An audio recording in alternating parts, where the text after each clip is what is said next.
So, I'm just in the area, and I decided to stop by and see Todd for a little bit, Fearlessfront. So I'm gonna go to his house, meet up with him. I thought, oh, I'll stop by Todd's and see if he's around. So he told me he was gonna be around, so I'll stop by, see him, and check out some of his some of the updates on the racing more, maybe, and the lifted mudding more, and yeah, go from there. Okay, so we're here with Fearlessfront. How's it going, man? Not bad. And we've got the Murray right here. And ever since his last snow video, which you guys probably all saw, when he tried to go through the 2 feet of snow after we had Nemo, the snow got up in the pulleys and was making it hard to go forward because the belt was slipping. Slipping the belt, yeah. The snow was basically, as I was driving forward, the snow was just packing up in the underneath, and you know, it's just like getting water in there. It just doesn't work. So, so you made a belly pan? Yeah, I did a belly pan. I can try to show it to you. I might just be able to get it from under here. I think it's on the jack, so. There's the belly pan right here. It's just thin sheet metal and 6 bolts bolting it in. I think I might upgrade it later, you know, put a thicker gauge steel in there like a skid plate, but for right now it's just to keep debris out of there.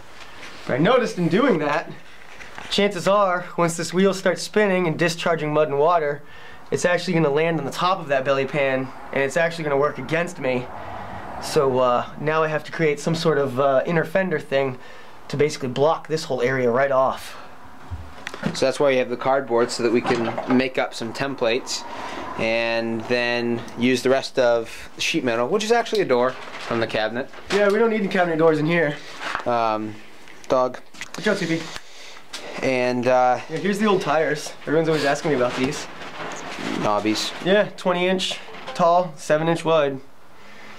These actually came off the front of a 4-wheeler. These are 4-wheeler front tires. So they're not even intended to be rear tires, but they work great. Everyone always wants me to upgrade, but you know what? If it ain't broke, don't fix it. So we got the cardboard, and we're gonna make up templates to put in here so that we're not splashing you know, mud and water and stuff up in under the belly pan, and so it doesn't actually make the problem worse in trying to make it better. Yeah. There's like no play in the axle shaft. And how long have you had this locked? 5 years? Yeah, I wouldn't say no play. Well, there's some, but I mean, it's got to be like. Yeah, I mean, I've jumped this thing. Nothing. Bushings are probably a little bad, but I don't know. She'll probably let. Yeah, mine doesn't sound like that when you turn it. No? Mine doesn't make that noise. Yours whines. Mine doesn't whine yet. Yeah. Well, you'd be whining too if I beat the crap out of you like that. mine'll whine in a couple years. Well, the problem. Maybe by this summer it'll start whining. I think the problem was that when I initially got this, I actually pulley swapped it really aggressively, and it'd probably do like 25 miles an hour, and it was really dangerous. Had no brakes. I mean, well, it still has no brakes, but it was crazy fast. And I never did anything to the transmission. I never redid the oil. I don't even know if it had oil in it, honestly. It was before I locked it and everything. And then I came to my senses, and when I started getting into the off-road mower thing, I was like, okay, slow it down, better tires, lock the rear end. So I took it all apart, you know, put it all back together.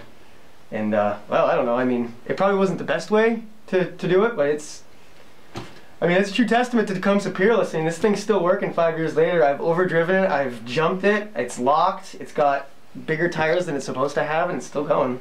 MST 205. Yeah. Same thing I've got. It's I don't understand how Tecumseh can make a good transmission, like a bulletproof transmission. And a crap engine. Yeah, and just the engines are complete rubbish.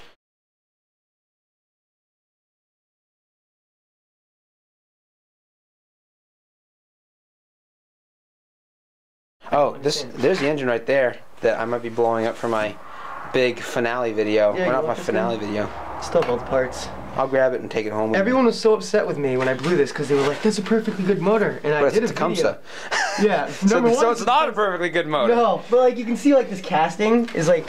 Oh yeah, it's broken. Totally broken off. Like the yeah, and the crankshaft has been cut short. Yeah, you can see so that. You can't run anything off of it. No, you could put like a pulley on there, but it'd be really close to your housing and stuff. It's just.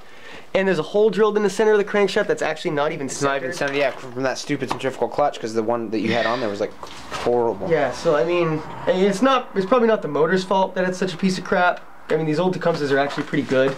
It's It's more of the fault of the person that owned it. Yeah, she's seized up. Oh, yeah, well. Might be able to pop the spark plug, pour some mystery oil in it, and free it we'll up. see. Or bolt it down and then put a breaker bar on the shaft and see if I can break it free. That's a good idea. And if I can get that broken free, I know I can get it running, and then it'll be a finale video. I know it didn't blow. Well, not finale, 1000th video, seized, yeah. And you can usually unseize a small engine. Yeah, I've seen people do it to golf carts. Yep. It's pretty awesome.